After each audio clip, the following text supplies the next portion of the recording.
آج کی سب سے بڑی خبر آئی ہے غزہ سے، جہاں حماس نے کہا ہے کہ وہ اسرائیل ہوسٹیجز کو رہا کرنے کے لیے تیار ہیں، لیکن اس رہائی کے ساتھ ایک شرط بھی جوڑی گئی ہے۔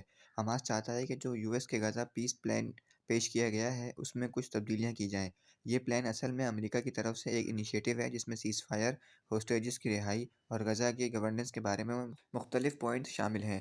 حماس کا کہنا ہے کہ وہ یرغمالیوں کو رہا کرنے میں کوئی رکاوٹ نہیں ڈالنا چاہتے، لیکن ان کو کچھ کلوزز سے مسئلہ ہے۔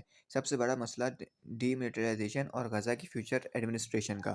حماس چاہ رہا ہے کہ گورننس ایک پیلسٹینین باڈی کے حوالے کی جائے جو واقعی انڈیپینڈنٹ ہو، نہ کہ کسی ایسے نظام کے ذریعے جہاں ان کی آواز دبا دی جائے۔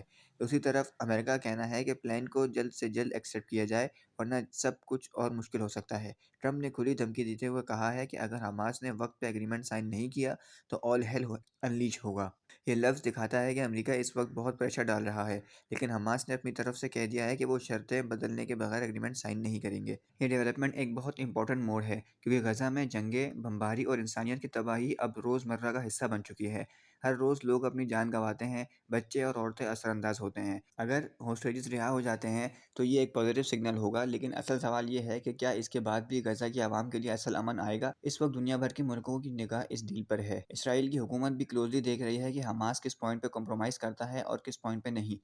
اگر حماس ہوسٹیجز رہا کر دیتا ہے تو ایک طرف پریشر کم ہوگا، لیکن اگر پولیٹیکل کلوزز پہ بات نہ بنی تو پیس پلان دوبارہ رک سکتا ہے۔ سب سے بڑا سوال یہ ہے کہ کیا حماس اور امریکہ کے درمیان جو فاصلے ہیں وہ کم کیے جا سکتے ہیں؟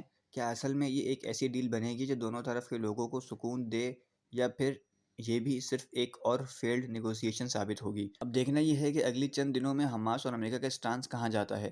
یہ فیصلہ نہ صرف ہوسٹیج فیملیز کے لیے اہم ہے، بلکہ پوری دنیا کے لیے ایک نئی ڈائریکشن ڈیسائیڈ کرے گا۔